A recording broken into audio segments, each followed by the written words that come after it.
ating mga inimbitahan sa South. Ayan, praise the Lord. Salamat, Minister Hans. Salamat alam niyo yung ating worship, galing pa yan ng Pilipinas. Fresh from the Philippines. Dumating lang yan kaninang tanghali. Fresh from the Philippines, si Kiara. Ayan. Welcome sa GCI Family Gathering, mga kapatid. Isang mapagpalang gabi sa bawat isa. Amen. So bago po ako mag-umpisa ay gusto ko lang encourage niyo yung katabi niyo, sabihin niyo nagagalak akong nandito ka ngayong gabi. Ayan. Nagagalak ako nandito ka ngayong gabi. Ayan. Amen. So tonight I'm going to niba ko po yung ating mensahe. Dapat po umpisa tayo ng bagong series ngayon na pinamagatang Shepherds of You, but the Lord has just given me this word while I was meditating this afternoon.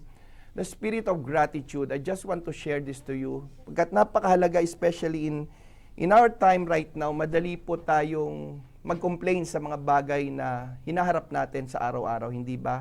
So, pag sinabi pong spirit of gratitude, or I would just like to ask you, what is the evidence of a spirit-filled life? Anong ebidensya na kung saan ikaw ay talagang pinananahanan, pinangungunahan ng Santong Espiritu? Maaaring sabihin nyo, a spirit with life is a life that is empowered by witnessing for Jesus Christ. Tama naman. You might say na kung saan a spirit-filled life is parang pag ikaw ay puspos ng Santong Espiritu, you speak in tongues. Well, those things might have a right meaning when you say about the spirit of gratitude.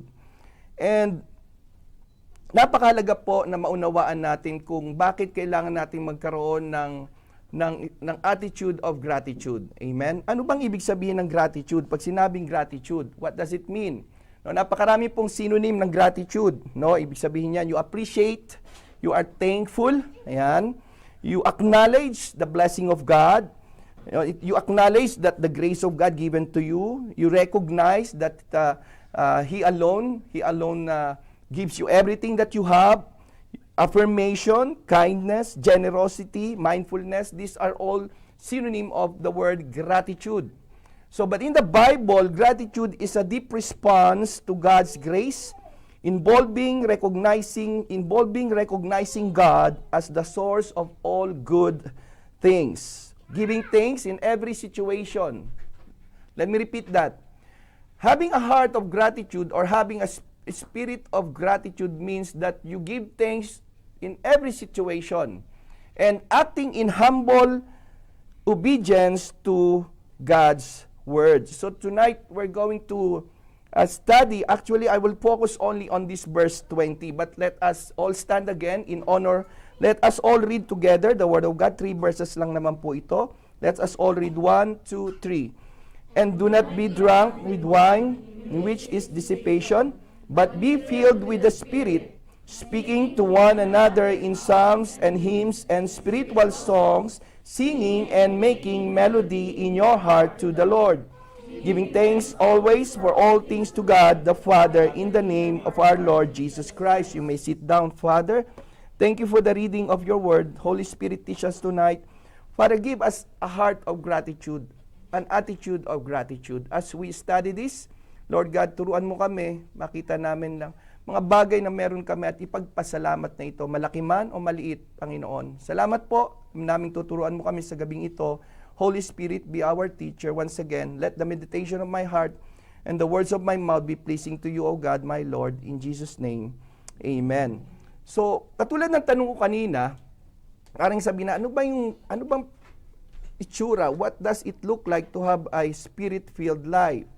No? Or sabi natin, actually, many of us has read this scripture, lalo na doon sa mga nag-alpha course, Holy Spirit Weekend, and we actually don't see that the evidence of a spirit-filled Christian or spirit-filled life is already in this verse actually. No? Ang sabi rito, kung titingnan natin dito, ay makikita natin sa tatlong verse na ito, na kung saan itong Ephesians 5, actually it starts from verse 15 to 21, it contrasts about the worldly foolishness and a wise spirit Christian life. No, hinalintulad dito, ang sabi diyan ni Paul, do not be drunk, huwag kang malasing sa alak, sapagkat ito ay nagdudulot lang ng kaguluhan, pero mapuspos ka, mapuno ka ng Santong Espiritu. Alam nyo, mga kapatid, no? Malalaman mo agad ang isang Kristiyano na siya ay spirit-filled, na siya ay may puno ng pasasalamat pag siya ay laging masaya. Ayan. No, yung talagang makikita mo, alam mo may mga kapatiran tayo talagang natutuwa ako kasi talagang malayo pa lang nakangiti na. Ano, hindi yung tipong parang pagka masasalubong mo parang nakasimangot or parang sabi nga pasan niya ang daigdig. No, para bang walang magandang nangyayari sa buhay niya. No, right away you will notice the evidence of a spirit-filled life person when ang sabi diyan, no, he's making melody in his heart. He's always easy to go with, lagi siyang masaya, kahit na may problema, nakikita mo pa rin tumatawa or nakangiti. Pero ang pag-uusapan natin dito is in verse 20 na napakalaga, having a spirit of gratitude means giving thanks always. Ayan. Laging nagpapasalamat sa lahat ng bagay sa Diyos Ama sa pangalan ng Panginoong Jesus. Alam nyo, there's a story during World War II. I don't know if you know Corrie ten Boom. Some of you know Corrie ten Boom. He is actually a Christian author. Marami siyang book. Napakarami niyang quote sa Google. Pag sinearch niyo yung Corrie ten Boom quotes, napakarami niyang quote. During the World War II, alam naman natin kung anong nangyari sa mga Hudyo. She is actually being imprisoned with her sister in a Nazi concentration camp, barracks, that was completely infested with fleas. Alam niyo yung fleas, di ba? Yung garapata. No? So, Betsy, yung kanyang kapatid, insisted that they read Ephesians 5:20 and thank God for everything, including the fleas. Imagine, sabi ng kanyang kapatid, hindi pagpasalamat natin kahit itong mga garapata dito sa ating barracks, kahit hindi tayo nakakatulog. You know what? Biglang nagtanong si Corrie ten Boom, sabi niya, there's no way God wants me to be thankful for a flea. Bakit ko pasasalamatan ang flea? It suck blood. Right? At makati at namamagat. It's infectious. And then, for months, they argued with this. Basta lagi siyang in-encourage ng kanyang kapatid na si Betsy. Sabi niya, hindi, pasalamatan natin ang Panginoon. And they discovered months later, that their barracks were never entered by guards. Hindi pinapasok. Dahil din ng mga gwardya na that place is infested with fleas. So they continue to have Bible study, they continue to have their prayer in their barracks without anyone hindering them or kung saan walang nag-iistorbo sa kanila o pumipigil sa kanilang ginagawa. So the guards were terrified. That's why they never even approach their barracks. So, the very things sometimes we complain, mga kapatid, are the tools that God is using to protect or shape us. Alam nyo, sa mundong ito, you will not hear any amount of gratitude. No? Kasi this is how the world operates. Kung titingnan natin, may dalawang aspeto, no, dito sa mundo, the modern culture of complaining and the biblical call to radical gratitude, no? So, dito makikita natin may tatlong column diyan. The foundation of a modern culture of complaining is why people continues to complain, because people are driven by entitlement. Dapat meron ako nito.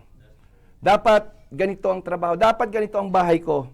No, and the belief that we deserve a flawless life. But if you look at the other column on the biblical call to radical gratitude, we should be rooted in humility and the realization that everything is an undeserved gift. Everything that we have is undeserved because of our sins. The focus of the world, it fixates entirely on what is missing, what is broken, or inconvenient. Kaya madalas tayong umaangal, nagawalan tayo ng tinatawag na attitude of gratitude or spirit of gratitude because we think of things that we don't have. That's the truth, right? And most of the time, we look at people who have, kaya tayo nagkakaroon ng complaining spirit or grumbling spirit. Ba't siya, Lord, meron? Ba't siya na-increasean, ako hindi? No? Siguro, kapatid, baka hindi ka masyadong nagtatrabaho. Hindi, pastor, nagtatrabaho ko, sip-sip kasi yun eh. O minsan, no, biglang meron pang negative word na lumalabas sa ating bibig. Pero, in the biblical call to radical gratitude, we should focus on God's unchanging character, present and past faithfulness. This is what make Christian content or contented, no? Pag alam natin ang Diyos ang siyang nagbibigay sa atin ng lahat ng ating pangailangan at ang Diyos ay mabuti. The condition of the world is this. The world highly conditional depends strictly on favorable circumstances. Yan, nakabase no ang mga tao sa kung saan anong yung present situation nila. That's why when everything is messy in their life, they don't even thank God for it. While the biblical call to radical gratitude is that completely unconditional, and we practice always and for all things ang pagpapasalamat. Anuman yung circumstances na meron ka, anuman yung kinakaharap mo, sa tingin mo man ito ay hindi maganda, dapat pa rin tayong nagpapasalamat. Amen? This is what the Bible teaches us. In 1 Thessalonians, mamaya i-quote ko yun. The spiritual fruit is that the world, the modern culture of complaining is that it is breeds on anxiety.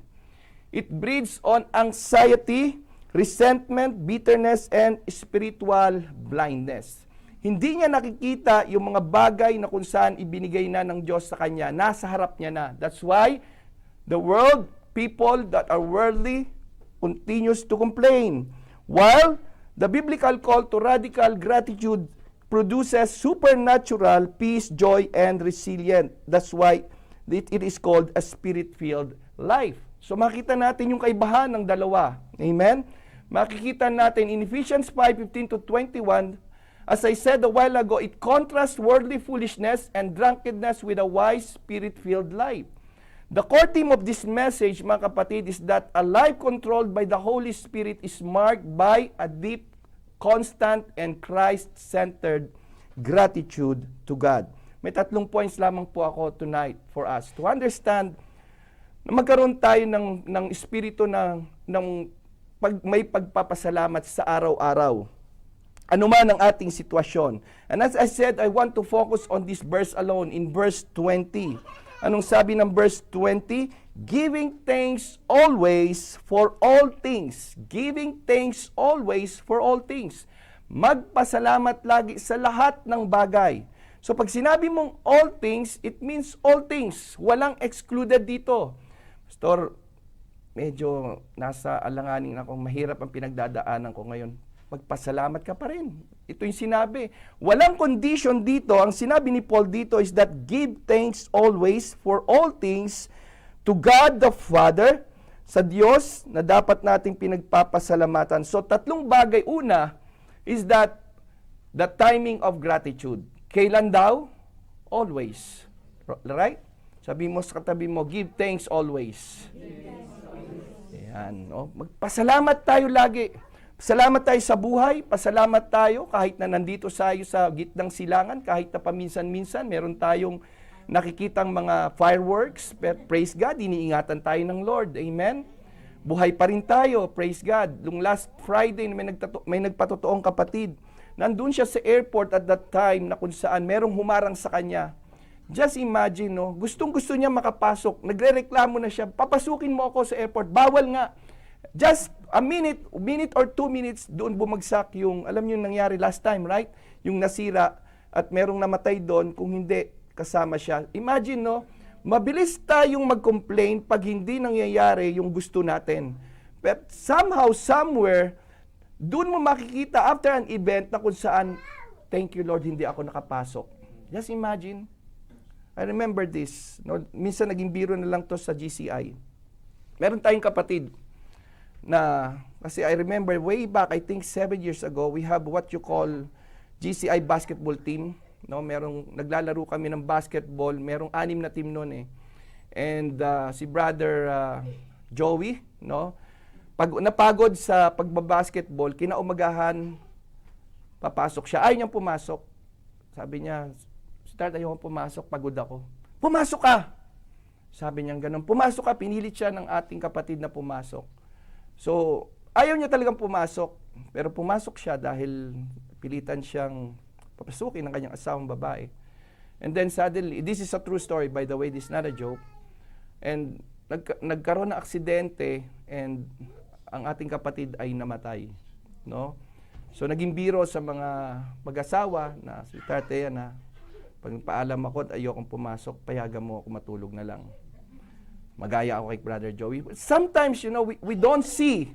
Sometimes, ginawa ko lang tong illustration, but lahat ng bagay, ang sabi rito ni Paul, na kung saan sa lahat ng oras, Paul uses the word always, meaning gratitude is not on an occasional emotion.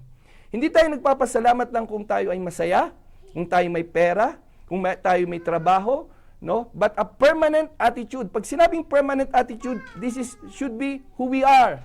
People with grateful heart. It does not depend on fluctuating circumstances. Let me tell you, church, our life is ups and down. It's like roller coaster, whether you believe it or not. Ang ating buhay ay talagang parang roller coaster. Minsan nasa taas, parang may kanta tayo dyan, gulong ng palad. Kung minsan ay nasa ibabaw, minsan naman ay nasa ilalim. Pero hindi sinabi ni Paul dito about situation or about circumstances. Ang sinabi ni Paul dito, give thanks always in all circumstances. Nakita niyo yung oil rig? Nakakita na ba kayo ng oil rig in the middle of the sea? No, yung, I don't know if you watched that movie by Matt Damon.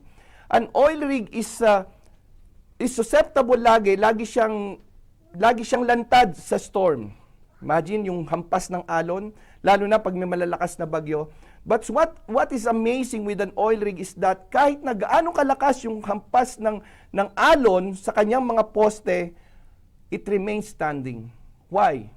Why do you think it remains standing? Because it is embedded to the deepest part. It is anchored something deeper rather than on the surface of the water. So it's yung hindi siya basta-basta gumagalaw. Bakit? Dahil nga it is anchored not on the surface of the water, but its legs are drilled deep down into a solid bedrock beneath an ocean or the ocean floor. So giving thanks always, mga kapatid, is only possible when our praise is anchored something deeper than the surface waves of our daily lives. Kasi nga, part naman talaga ng ating buhay ang problema, hindi ba? Part na yan, hindi na yan mawawala. So expect na kung saan, anytime, meron problemang darating sa buhay natin. But, if our thankfulness is anchored only if we are healthy, if we have money in the bank, if our life is comfortable, it will be swept away right away when the first storm hits your life. Pero kung ang ating gratitude, yung ating tinatawag na pagpapasalamat ay nakaangkla, it is anchored to the unshakable bedrock of God's character and salvation and faithfulness in the past, hindi tayo basta-basta magko-complain. Amen? Ano mo, by default, we as human beings are complainer. Di ba? Talagang madalas tayong umangal, magreklamo. That's who we are. That's the fallen nature of man. No, even in the Garden of Eden, God has already given everything. Pero kita mo, hindi pa rin nakontento. Kinuha pa rin or kinain pa rin yung pinagbabawal ng Diyos. So even Paul, in the many letters of Paul, ang sabi niya in 1 Thessalonians chapter 5 verse 18, he commands giving thanks in all circumstances as God's specific will for believers. Give thanks, for this is the will of God in our lives. Psalms 31, David vows to bless the Lord at all times, keeping praise continually in his mouth. You know, I'm now in the book of Samuel. If you will read the life of David, for 17 years he is on the run. He is on the run, escaping death, the threat of being killed by no other than King Saul. Pero wala kang makikita sa labi ni David yung pag-complain. You never, in the pages of Scripture, nowhere you will see that David complained against this unfair treatment of God to him by giving Saul, na kung saan patuloy siyang tinutugis. But he continually praised God and thanks God for the life sa kanyang pagliligtas. Philippians 4:6, ang sabi diyan, instruct believers to replace anxiety with prayer, supplication, and distinct thanksgiving. You know, there's an old story, I don't know if you know, some of you know this woman of faith, na kung saan every morning lalabas siya sa kanyang veranda, sa kanyang porch, at sasigaw siya, praise the Lord for the rain, praise the Lord for the sunshine. Mas thank the Lord, lagi niyang pinapapasalamatan ng Diyos. Thank God for the health. At may lumipat na isang bagong kapitbahay na atheist, you know, an atheist, he doesn't believe God. So every time na magsasabi siyang, I thank God for the sunshine, sasabihin na, there's no God. No, yung mga tawag dito, yung mga naninira ng momentum. No, one day, this lady, no, she went into a hard time. And she was not able to work for months. And again, as customary, lumalabas siya at lagi siya nagpapasalamat, nagpipray, Lord, I still thank you. Please send me groceries. Sabi niyang ganon. Please send me food. No, alam mo namang hindi ako makapagtrabaho. It's been months, I've been sick. So, one day, again, pasok siya, pagising niya, nakita niya may mga 3 bag ng grocery. At bigla na naman siyang sumigaw, praise God, I thank you, Lord, that you answered my prayers. Thank you, Lord, that you are really good. And then suddenly, yung kanyang kapitbahay ay biglang lumabas sa kanan niya at sinabi, aha, it's not God who gave it to you, it's me. Ang sabing ganon nung lalaki. So, anong ginawa?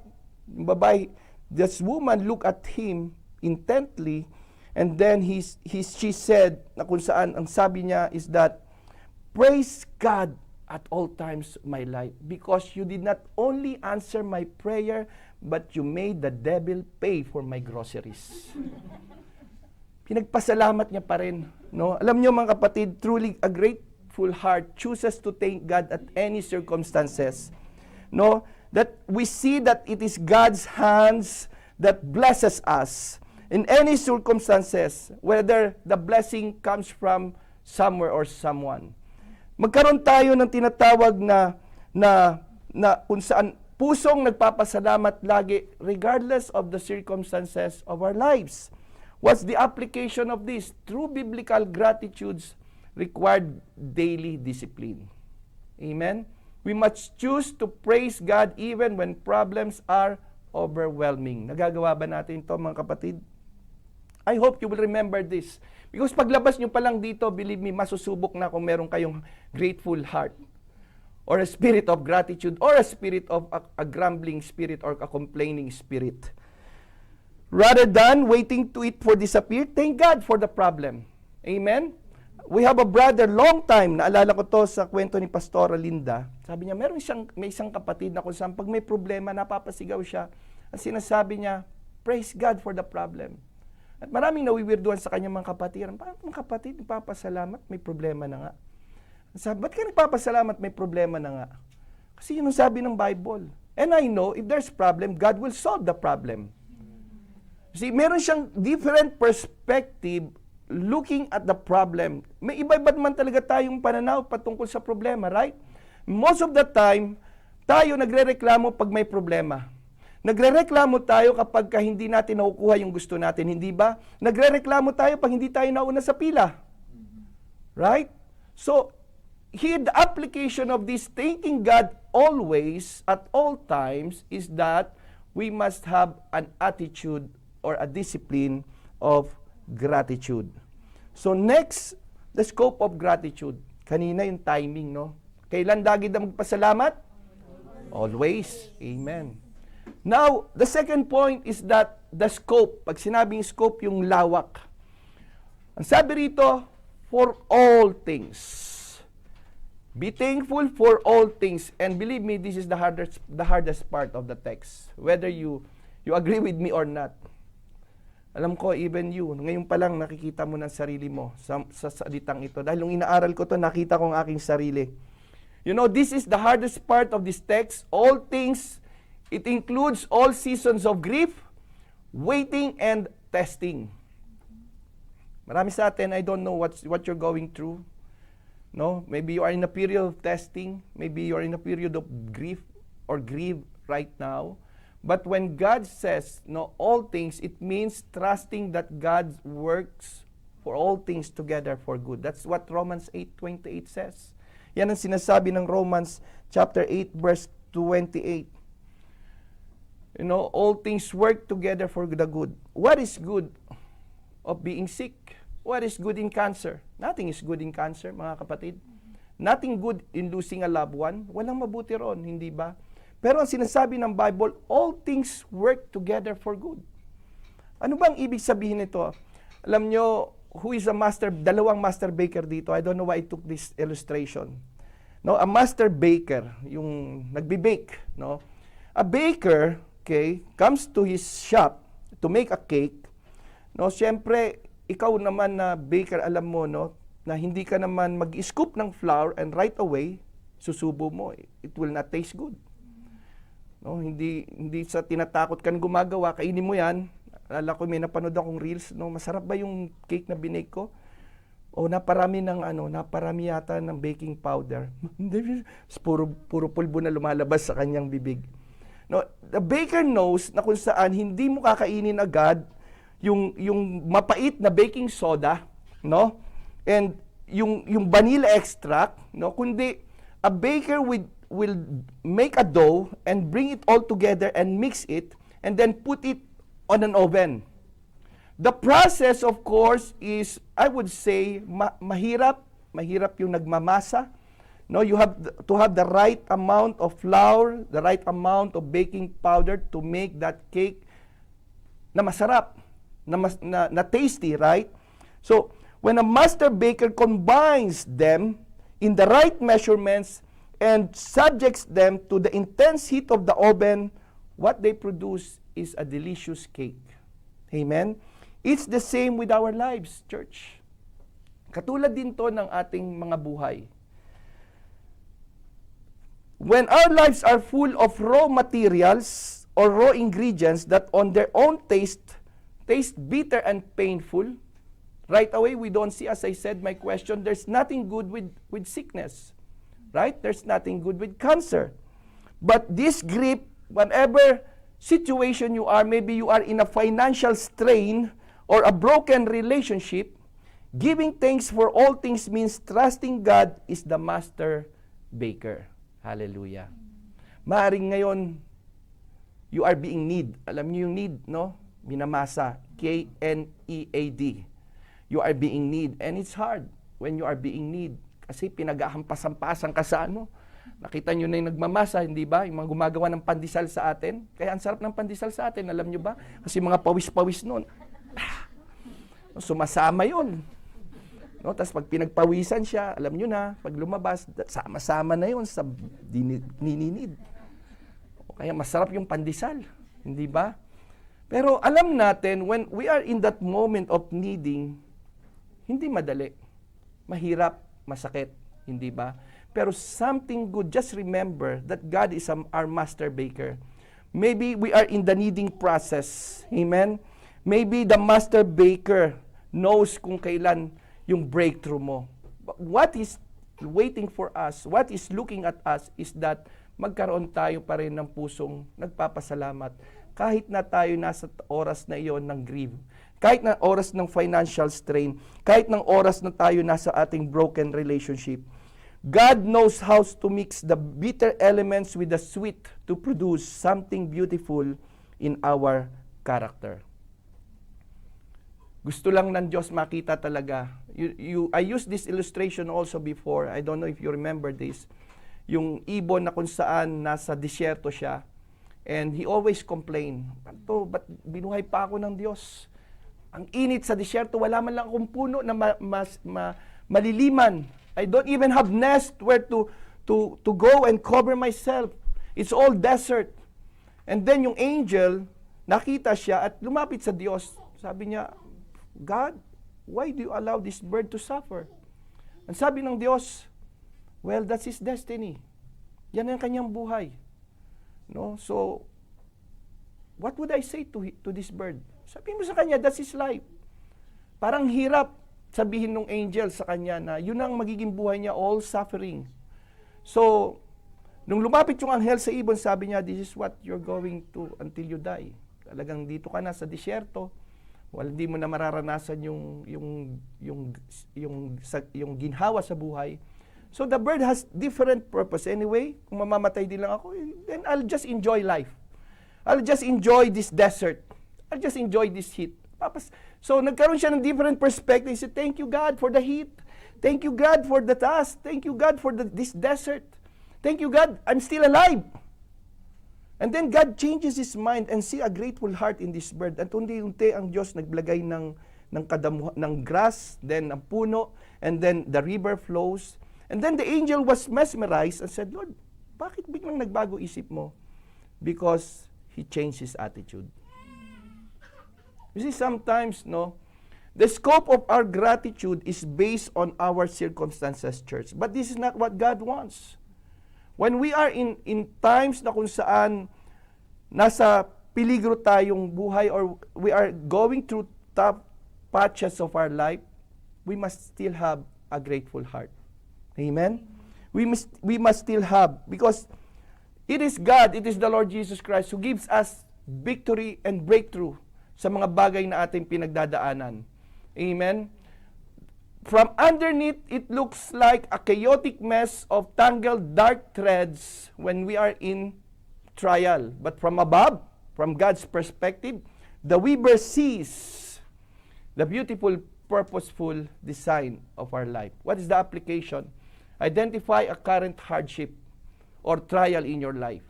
Shift your prayers from asking, why is this happening? To thanking God for who He is in the midst of your trials. Amen? Sabi nga ng James chapter 1, all believers are called to count trials as joy. Alam natin yan, no? We love this verse. Because, testing what? Produces steadfastness and maturity. Job 1:21, he demonstrates a radical gratitude when Job praises the Lord after losing everything. Ano sabi ni Job? Naked I came to this world, naked I shall depart. The Lord gives and the Lord takes away. Blessed be the name of the Lord.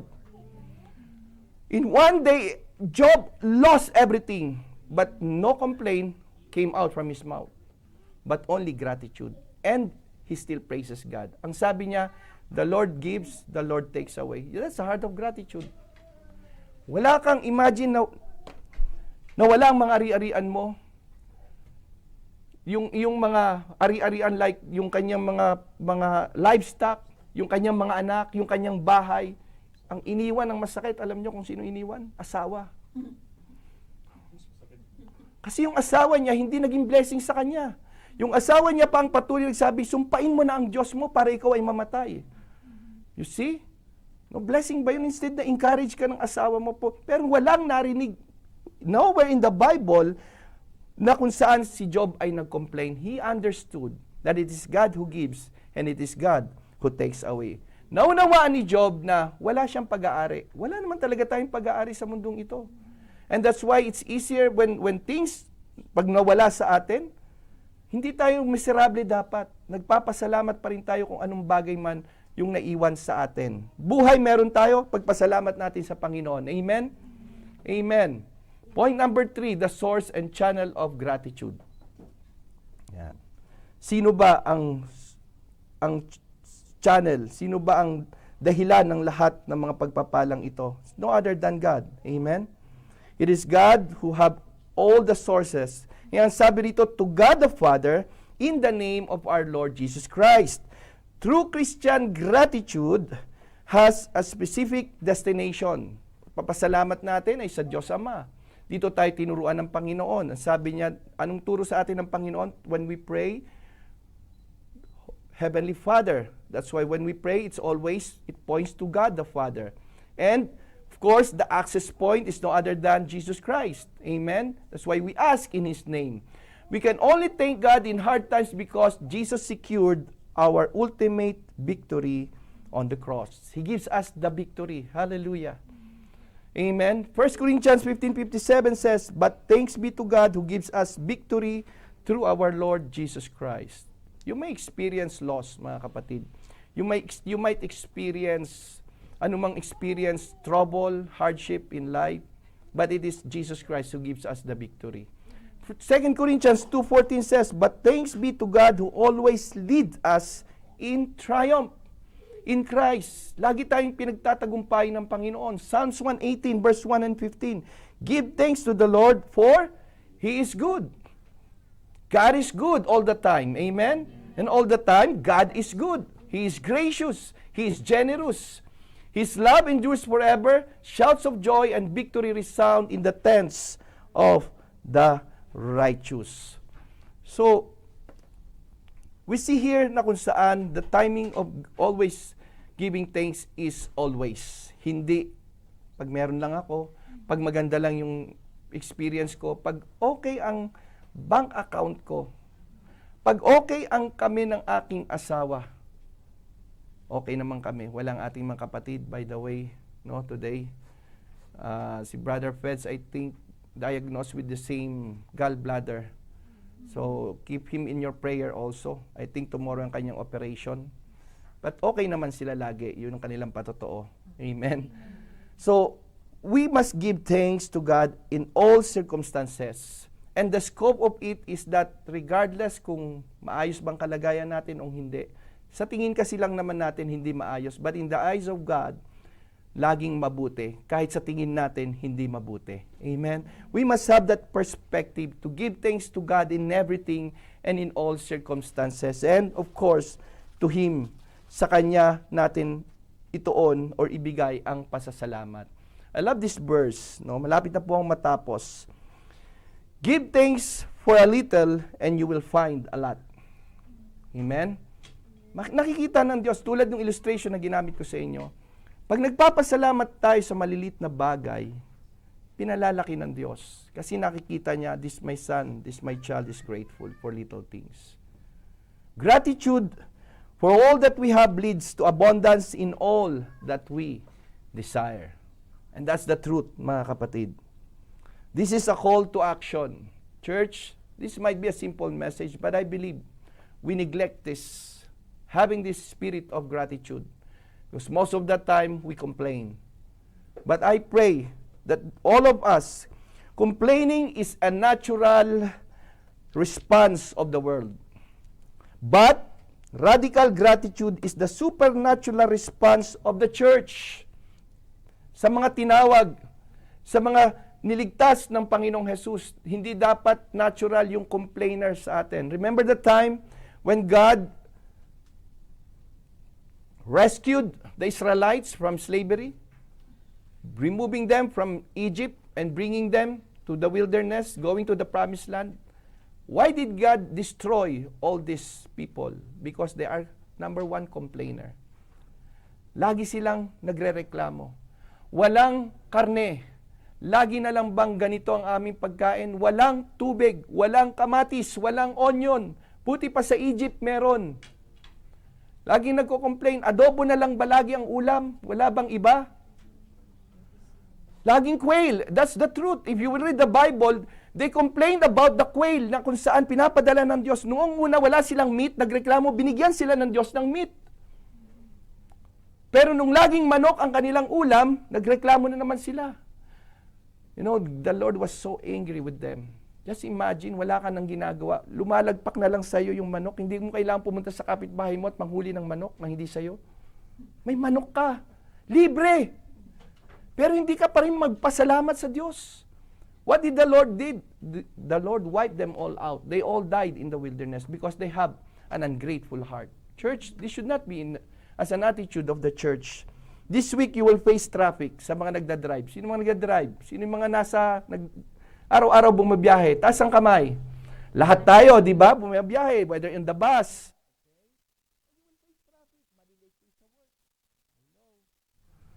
Magre-reklamo na naman kayo.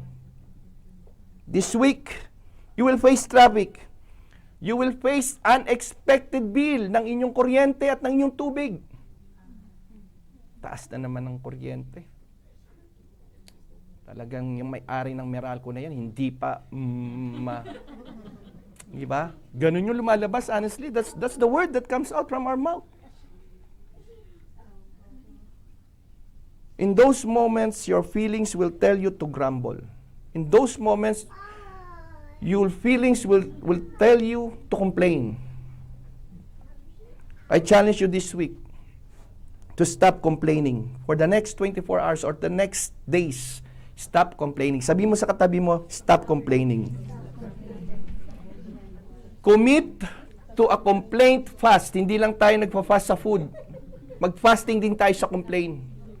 No, tandaan mo, paglabas, sabi ko sa inyo, matetest agad kayo rito. Matetest tayo lahat kagad dito. Paglabas nyo ng pintuan na to, pagbalik nyo sa trabaho nyo, matetest na kagad to kung ipapamuhay natin ito.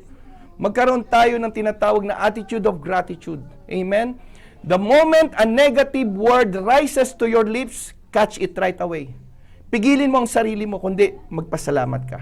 Lord, thank you for the traffic. You don't know bakit ka na-traffic, may aksidente pa lang nandoon sa harapan mo.